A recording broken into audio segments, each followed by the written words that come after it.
வணக்கம். இன்று ஒப்புரவு அறிதல் அதிகாரத்தின் 7வது குறளுக்கு நாம் செல்லலாம். நேற்று நான் பகிர்ந்துக்கிட்டது 8வது குறள். அதை ஸ்கிப் பண்ணிட்டு போயிட்டேன். அதனால் உங்களிடம் மன்னிப்பு கேட்டுக்கொள்கிறேன். 7வது குறளுக்கு நாம் இன்று செல்லலாம். இப்போ நம்ம பார்க்குறோம், வாழ்க்கையில் நிறைய செடி கொடிகள்லாம் இருக்குது இல்லையா? அந்த செடி கொடிகளில் பல மருத்துவ குணங்கள் இருக்குங்கிறது நம்ம எல்லாருக்குமே தெரியும். நம்ம பயன்படுத்திக்கிட்டும் வரோம் இல்லையா? சில செடிகளில் இலைகள் மருந்தாகும், சிலதில் காய்கள், சிலதில் பழங்கள், சிலத்தில் பார்த்தோன்னா அந்த முழு செடியுமே மருத்துவ பயன் மிக்கதாக காணப்படும். என்னடா திருக்குறளுக்கு மருந்து பற்றி பேசுகிறாங்களேன்னு சொல்லாதீங்க. இந்த குறள் அதனை ஒட்டி தான் வருகிறது. அதனால தான் நான் இதை சொல்கிறேன். மருந்து என்பது என்ன? ஒரு நோய் வந்தால் அதை தீர்க்கக்கூடியது இல்லையா? எதுக்கு மருந்து சாப்பிட்றோம்? சும்மா இருக்கிறவங்களாம் மருந்து சாப்பிடுவோமா? இல்லை. ஏதாவது ஒரு நோய் வந்துவிட்டால் அதனை சரி செய்து கொள்வதற்காக நாம் மருந்துகளை உட்கொள்கிறோம். இப்போ அந்த மருந்துங்கிறது இயற்கையாகவும் கிடைக்கலாம். சாதாரணமாக சொல்கிறோம், சளி காய்ச்சல் குழந்தைங்களுக்கு வந்தால் கூட என்ன சொல்லுவோம்? 2 இஞ்சி மிளகு தட்டி போட்டு கொதிக்க வச்சு அதை வடிகட்டி குழந்தை கூட சளி போயிடும் அப்படின்னு சொல்லுவோம் இல்லையா? அதே மாதிரி ஓமவல்லி இலை, இந்த துளசி இலை, முசுமுசுக்கு இதெல்லாம் நீங்கள் என்ன பண்ணலாம்? சளிக்கு மருந்தாக பயன்படுகிறது. ஆக செடி கொடிகள் நமக்கு தெரிஞ்ச கை வைத்தியம்னு சொல்லுவாங்களே, அந்த மாதிரி இருக்கிறது கூட நம்மளுடைய முன்னோர்கள் நமக்கு அதெல்லாம் சொல்லி கொடுத்துருக்காங்க இல்லையா?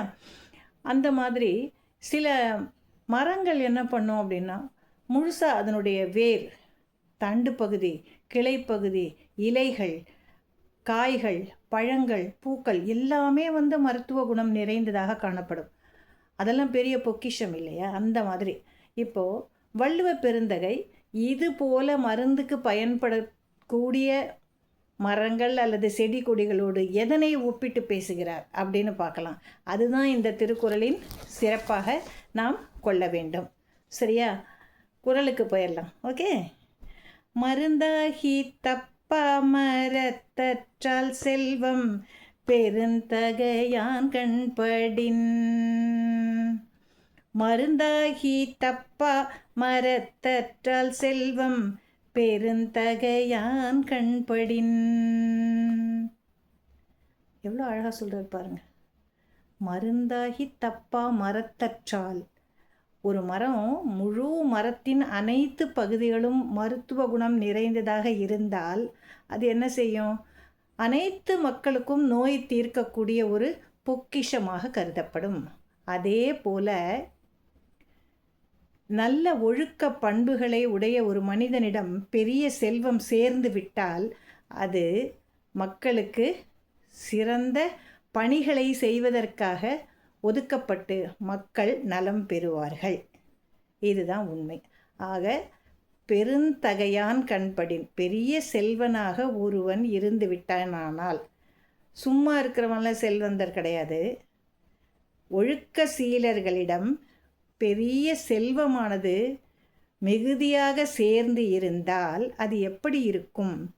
அவங்க மற்றவர்களுக்கு பயன்படுத்துவாங்க இல்லையா? எப்படி இருக்கும்னா, ஒரு பெரிய மரம் அனைத்து பகுதிகளும் நோய் தீர்க்கும் மருந்தாக பயன்படுதல் போல இவருடைய செல்வம் மற்றவர்களுக்கு பயன்படும். ஏன்? அவர் ஒழுக்க பண்புகளை கொண்டு மற்றவர்களுடைய வருத்தத்தை அறிந்து அவர்களுக்கு என்ன பண்ணுவார்? உதவிகளை செய்வார். மரம் எதையாவது எதிர்பார்த்து உதவி செய்தால் கிடையாது. அதில் போய் 2 இலையை பிச்சுட்டு சாப்பிட்டோம்னா அது நம்மளை எதாவது பண்ணிடுமா? பண்ணாது. ஆனால் நமக்கு நோய் சரியாக போயிடும். அதே போல தான் நல்ல ஒழுக்க சீலர்களாக இருக்கக்கூடியவர்களிடம் பணம் இருந்தால் அந்த பணமானது மக்களுக்கு வறுமை பிணியை போக்கக்கூடியதாக அமையும். அது எப்படின்னா தான் மரத்தோடு அவர் கம்பேர் பண்ணி சொல்கிறாரு. ஆக மருந்தாகி தப்பா மரத்தற்றால் செல்வம் பெருந்தகையான் கண்படில்.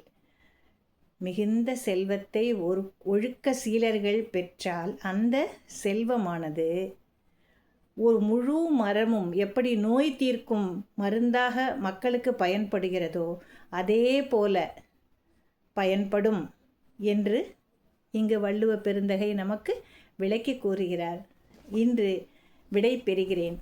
நன்றியுடன் உங்கள் மணிமேகலை. அதற்கு முன்னால் ஒரு சின்ன வேண்டுகோள் என்னென்னா, நீங்கள் எல்லோரும் என்ன பண்ணியிருக்கீங்க, உங்கள் எல்லாருக்கும் கொஞ்சம் போர் அடிக்க ஆரம்பிச்சிருச்சு. திருக்குறளே டெய்லி பார்க்குறோமே அப்படின்னு சொல்லிட்டு உங்களுடைய பார்வையானது குறையுது. எனக்கு அதில் வருத்தம் இல்லை, ஆனால் நம்மளே நினைக்கிறோம் இல்லையா, நம்மளுக்கு வந்து குறைஞ்சிருக்கா அப்படின்னு. அந்த மாதிரி வருத்தம் இல்லை இது. எல்லோரும் ஏதோ ஒரு வேலையில் இருக்கீங்க, உங்களால் இது கொஞ்சம் கவனிக்க முடியல அப்படின்னு நான் நினச்சிக்கிறேன். ரெண்டாவது என்ன அப்படின்னாக்கா, போர் அடிக்குது போல். ஆக என்ன பண்ணுவோன்னா, இந்த குறள் இந்த அதிகாரம் முடியட்டும், அதுக்கப்புறமா சில மாற்றங்கள் செய்து உங்களுக்கு அது கேட்க இன்னும் இனிமையாக நீங்கள் கேட்கக்கூடிய வகையில் உங்களுக்கு நான் வழங்குவேன்.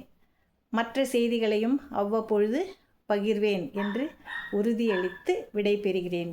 நன்றியுடன் உங்கள் மணிமேகலை.